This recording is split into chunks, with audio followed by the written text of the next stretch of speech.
perbincangan masalah kesehatan akan kita lanjutkan. Walaupun minggu kemarin terpaksa tidak ada karena saya tugas ke Kangean dan baru datang pada hari Senin malam. Jadi topik yang masih hangat dan terus hangat itu tetap ada di masalah corona. Oleh karena itu pada awal pembahasan ini tetap kami ingin mengingatkan, satu, mari sering melakukan cuci tangan dengan sabun dan air mengalir. Dua, kita tetap jaga jarak. Yang ketiga, silakan gunakan masker jika Anda ada di tempat umum. Yang keempat, batasi jabat tangan yang tidak perlu.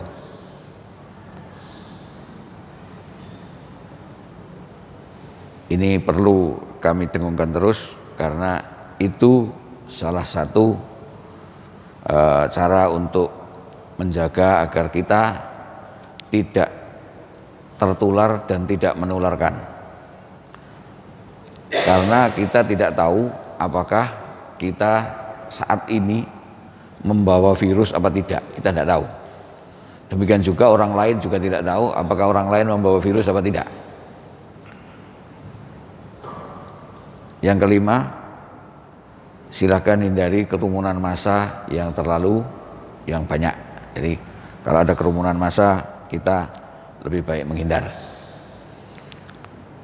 Kecuali salat subuh, salat berjamaah ya. Sementara belum ada ketentuan seperti di tempat lain, karena tempat lain sekarang sudah mulai banyak yang mengajukan PSBB, pembatasan sosial yang berskala besar. Banyak, termasuk Surabaya itu konon sudah mulai ada opsi untuk mengajukan PSBB. Karena Jawa Timur yang terakhir kemarin saya lihat laporannya,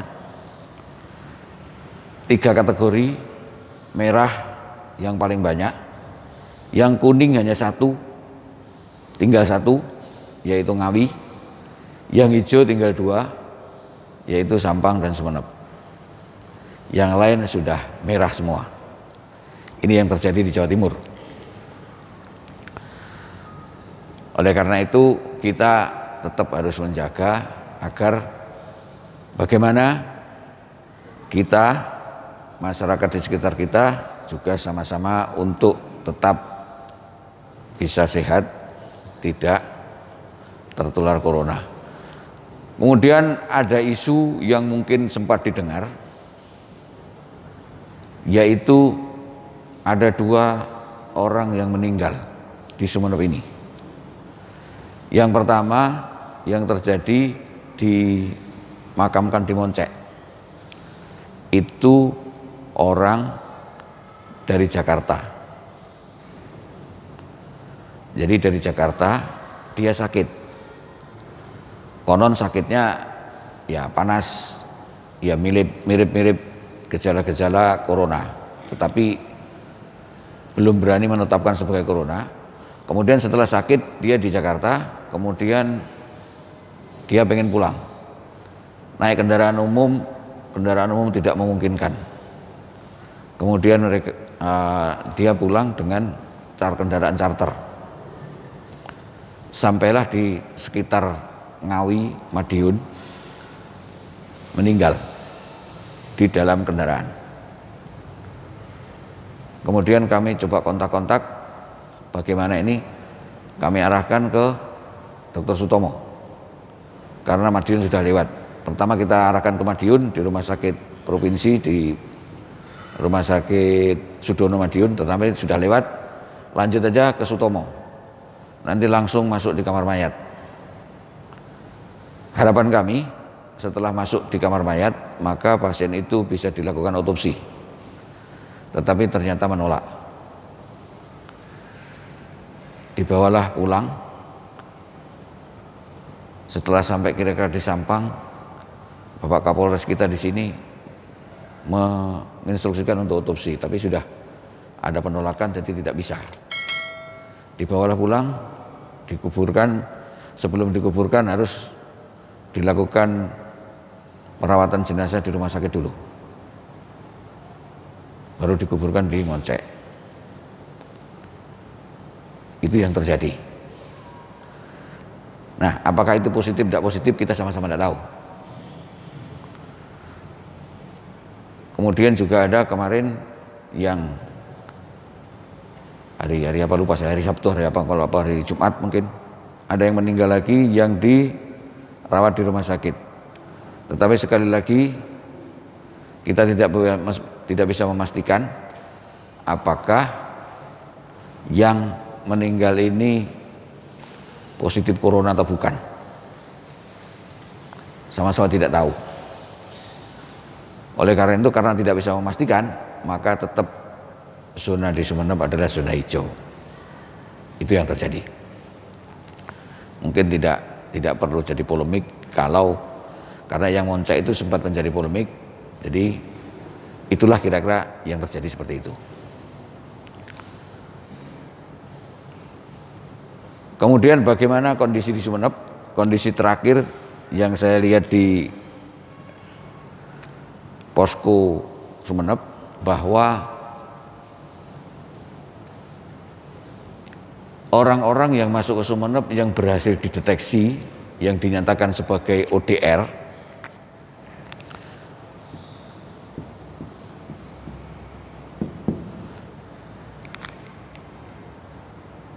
ini jumlahnya kira-kira secara tepat saya tidak bisa ingat, tapi kira-kira sekitar ini.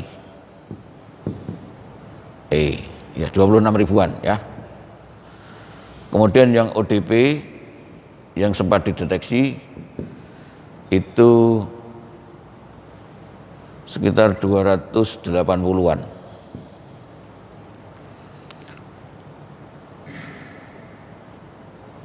PDP tidak ada. Yang positif juga tidak ada. Makanya dari sini ini tetap hijau, zona hijau.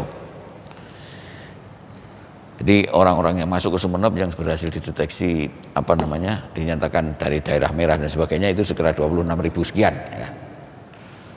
Yang dinyatakan ODP 280-an, yang ini belum ada. Kira-kira ini situasi Sumeneb saat ini. Dengan ada dua kejadian yang kita belum mengetahui apakah itu ya atau tidak, karena memang sekali lagi menyatakan positif itu memang sementara ini tidak mudah karena fasilitas. Jadi ada tes itu yang mungkin kemarin sempat sampaikan bahwa ada yang namanya screening ini dengan rapid test, ada yang confirm itu dengan PCR. Ini yang masih sulit PCR ini. Kalau rapid test ini hanya sekedar hanya sekedar mengetahui apakah seseorang pernah kontak apa tidak dan sebagainya, ini PCR. Yang ini screening ini. Sementara yang orang ribut kalau screening sudah positif dinyatakan positif, belum bisa. Apakah kalau screening positif itu positif? Belum tentu. Rapid test. Tapi kalau sudah PCR, nah ini biasanya boleh dikatakan 97% pasti PCR. Nah PCR ini fasilitasnya belum ada.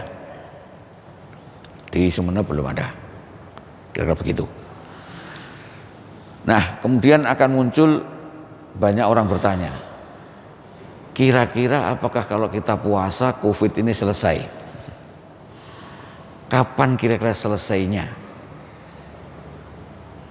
Ini pertanyaan yang muncul di mana-mana. Dan mungkin untuk menjawab juga tidak mudah. Tetapi kemarin saya sempat mendapat berita dari teman-teman saya bahwa dalam rangka pemetaan apa namanya, negara. Bagaimana negara itu kondisinya pada saat ini. Itu ada grafik yang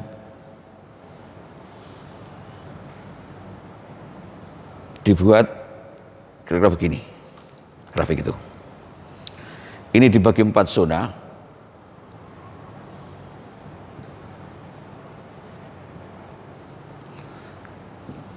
Zona di sini disebut outbreak.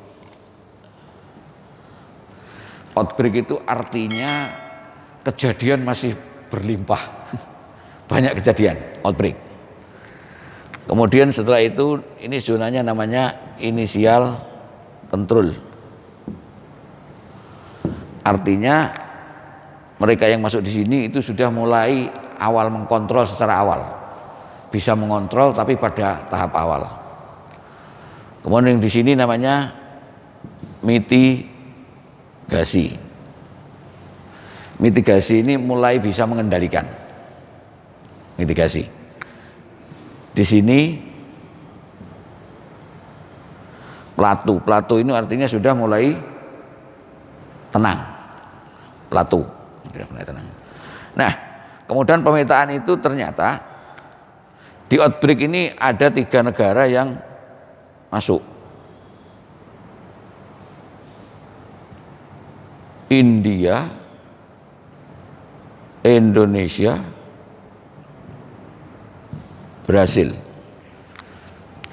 Jadi kalau bertanya kapan kita berakhir, ini kita masih ada di sini menurut pemetaan itu.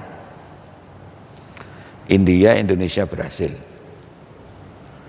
Kemudian yang initial control ini diantaranya ada USA, Kanada, Meksiko. Di antaranya saya tidak sebut semua, di antaranya ini. USA, Kanada, Meksiko, England kalau nggak salah, masa di sini. Inggris, England. Kemudian di puncak sini yang masih di perbatasan sini salah satunya adalah Perancis. Dari sini. Kemudian yang turun ini banyak di sini, di antaranya salah satunya Iran, Jerman, Spanyol, di antaranya. Ada berapa lagi negara di sana itu? Satu lagi ada di antaranya ini. Kemudian di daerah sini itu ada South Korea. Di sini China. Jadi di antaranya ini. Makanya itu kalau kapan berakhir, ya mari mungkin kita cermati ini, bahwa kita masih ada di tahap sana. Makanya opsi yang muncul selalu ada perpanjangan-perpanjangan tentang apa namanya ini pembatasan-pembatasan itu, termasuk kemarin Surabaya mulai akan mengajukan PSBB, pembatasan sosial berskala besar. Walaupun dalam prakteknya ada beberapa kampung di suatu kabupaten sudah menerapkan semacam lockdown sendiri, sak kampung lockdown sendiri, yaitu macam-macam variasinya. Nah ini kira-kira perkembangan sampai dengan saat ini seperti ini. Oleh karena itu mungkin kita dalam menghadapi COVID-19 ini ada beberapa hal yang perlu kita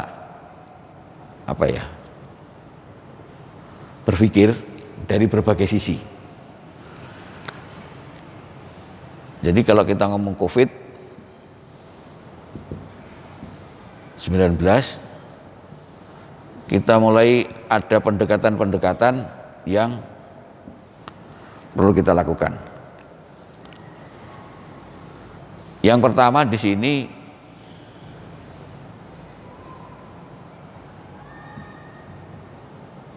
teknis kesehatan. Jadi kondisi teknis kesehatan itu kalau memandang dari sisi teknis kesehatan seperti apa? Di antaranya ya seperti tadi, silahkan cuci tangan sering, pakai masker dan sebagainya tadi. Ini dari teknik kesehatan. Kalau sakit dirawat. Termasuk kita-kita para dokter dari ID dibuat semacam edaran, kita tidak boleh praktek full time. Artinya apa? Kalau biasanya saya sendiri praktek itu antara jam 4 sampai jam 8, sekarang maghrib saya istirahat. Maghrib istirahat saya. Karena apa? Sewaktu-waktu kita-kita ini dari tenaga medis bisa dipanggil kemana-mana kalau terjadi hal-hal yang tidak diinginkan. Dan ini tidak bisa diganti oleh tenaga lain. Kalau misalkan Pak polisi yang jaga, polisi diganti polisi lain bisa. Kita kalau dokter ya dokter. Tenaga lain suruh menjaga, dishub mungkin masih bisa. Kita tidak bisa, dokter harus dokter yang ganti. Makanya itu ada pembatasan. Termasuk sampai ramai di daerah-daerah tertentu rumah sakit sudah tidak boleh menerima pasien. Ini yang repot. Terus kalau ada orang sakit kemana lagi? Dokternya sudah tidak praktek, nah repot ini. Ada sesuatu yang repot. Tetapi itu yang jelas tidak, kecuali hanya pasien gawat darurat atau bagaimana caranya. Kalau kami dari ini dilakukan, dokter bisa praktek secara online. Artinya kalau jelas-jelas mereka orang-orang yang tidak sudah pernah periksa, kemudian tidak sakit yang lain-lain, boleh kita periksa secara online. Di antaranya itu. Ini dari teknis kesehatan. Kemudian yang perlu kita lihat juga dari sisi ekonomi.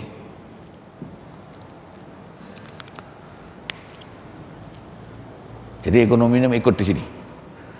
Contohnya kalau ada PSBB, mereka yang pas-pasan bagaimana hidupnya. Hidupnya bagaimana? Mereka yang membutuhkan peralatan seperti APD ini dan sebagainya bagaimana? Dari sisi ekonomi.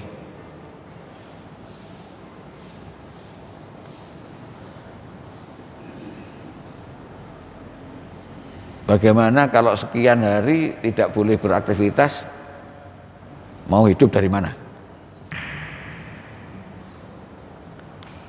Ini juga jadi sisi perhitungan. Kemudian yang juga tidak kalah perhitungan,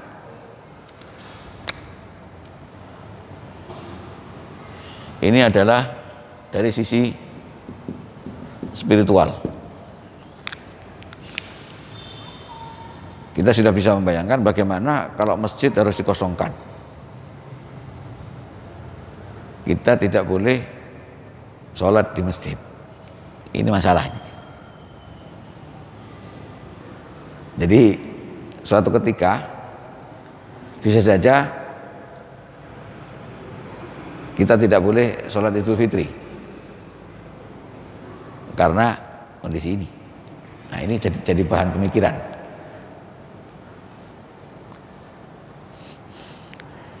Nah yang sisi keempat ini sisi yang paling sensitif, yaitu dari sisi politik. Karena banyak hal sekarang semuanya diwarnai politik. Kita tidak tahu di sini. Kalau mungkin ada beberapa kiriman-kiriman yang bersifat itu, ya ada hal-hal yang sangat sensitif di sini. Jadi kalau kita pengen melihat bagaimana kira-kira berakhir, kita melihat ini, kita juga lihat dari sini. Jadi dari sisi sana, dari sisi sini. Makanya itu cukup kompleks. Jadi COVID ini karena sudah mendunia, maka dari sisi semua aspek kehidupan itu terkena. Mungkin di Sumeneb karena kita zona hijau sementara ini, moga-moga tidak berubah. Mungkin kita kelihatan di sini tidak begitu terasa. Tapi mungkin kalau begitu kita masuk ke daerah-daerah yang zona merah seperti Surabaya, walaupun Surabaya juga masih Jakarta lah yang paling parah, karena yang paling Jakarta. Berbagai macam kejadian. Oleh karena itu, ini adalah hal-hal yang perlu kita pikirkan, apa yang kira-kira terjadi dengan COVID ini dan kapan kira-kira sampai berakhir. Ternyata ada rilis yang menyatakan bahwa kita masih ada di sana. Kalau di sana berarti untuk mencapai ke sini itu, dan konon yang di sini ini juga ada apa lagi? Ada perubahan-perubahan. Jadi virus yang sudah dikenal katakanlah ini dari varian A, ternyata sudah berkembang menjadi varian B dan varian C yang di sini. Kita tidak tahu seperti apa. Karena kalau misalkan berbeda varian itu perilakunya berubah. Ada yang berubah, walaupun secara umum tidak berubah, tapi ada yang berubah. Contohnya mungkin kalau kita ngomong, kalau kita ke haji itu divaksin influenza, tapi masih juga kena, iya. Karena variannya banyak. Vaksin varian ini, yang varian itu tidak dikena, ya masih kena. Di antaranya seperti itu. Apalagi kalau kita ngomong haji, maka pilek yang terjadi di jamaah haji itu belum tentu karena virus.